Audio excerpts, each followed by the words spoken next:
Hey, Nick, I was reading yesterday. There's a new Gallup poll out, Okay. and it found that 74% of Americans identify themselves with the Christian faith. Wow. Come on. That's 220 million people in the United States alone that identify themselves with, God, Yahweh, Yeah. or Jesus. 220 million. That's a lot of people, man. It's a lot of people. Yeah. It really is. And it got me thinking that, in Matthew 9:37, Okay. Jesus says the harvest is plentiful, but the workers are few. So let me get this straight. You probably were a little confused by reading that scripture and that recent Gallup poll saying 220 million Americans identify with Jesus, and you're going, okay, so I'm no mathematician, but 220 million does not seem like a few, right? I No, mean, it you're going, that's plenty of workers, so there is a disconnect somewhere. And so I think so. that disconnect is something that we probably need to look at and pay attention to, right? It really is, and it did get me starting to look a little bit deeper, and why is it that if we have so many people that have a faith in God, yet we see the world have much more of a Hollywood culture than a kingdom culture? Yeah. It didn't make sense to me. And I actually found a person in the Bible that had a very similar characteristic. All right. And who was that? Lot. Lot. I don't mean to giggle because I've read that story plenty of times, but typically it's kind of one of those you drive by and go, yeah, Lot, you blew it, lame Lot, right? But so you're telling me that there's something, I guess, redeemable about the story of Lot, because he blew it, right? I mean, he didn't do what he was supposed to do, and so you go, oh.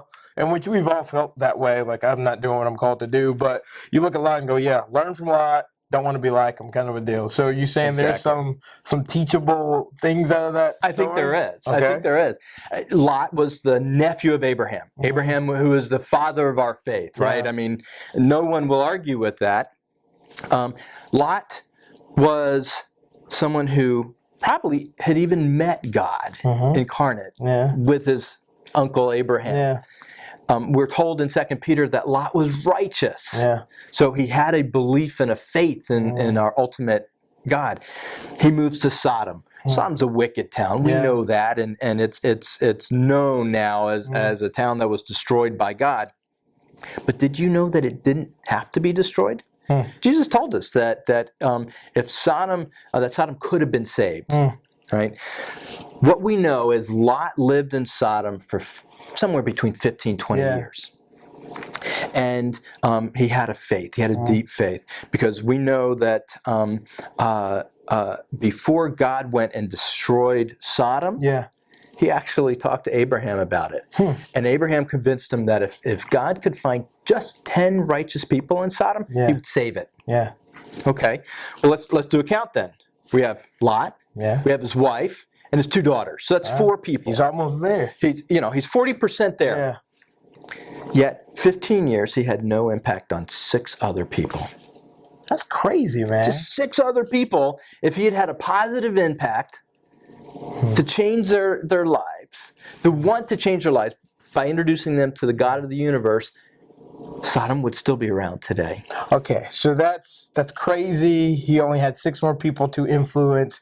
So I'm sitting here and thinking to myself, okay, so that's great information. So what does that have to do with me right now? So where I am as I'm navigating life, dealing with my family, what does the story of Lot and his lack of influence and maybe his not really getting it about the invitation that the Lord had given him, what does that have to do with us now? And how does that impact us walking forward? Nick, I think that Sodom and Lot are a metaphor for us today. Okay.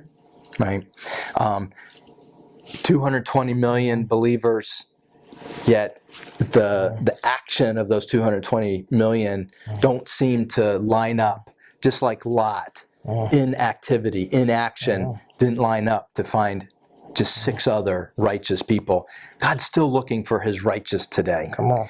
And I would say that's why that impacted us to write this book, right? Absolutely. Saving Sodom, because you don't think, you're thinking, hey, Sodom was not saved, but yet we have an opportunity to step into the invitation and to really play our part and play it well. And so that's why my buddy and I, Jeff, and my name is Nick, that's why we wrote this book called Saving Sodom, because it's an invitation that the Lord has given us all to be a part of what he is doing to impact and to really kind of steward culture well. But yet we have to play our part and to play it well. And so it's going to be a journey. It's going to challenge us, but I tell you what, the challenge is worth stepping into, and we're going to see how we can play a part in saving Sodom.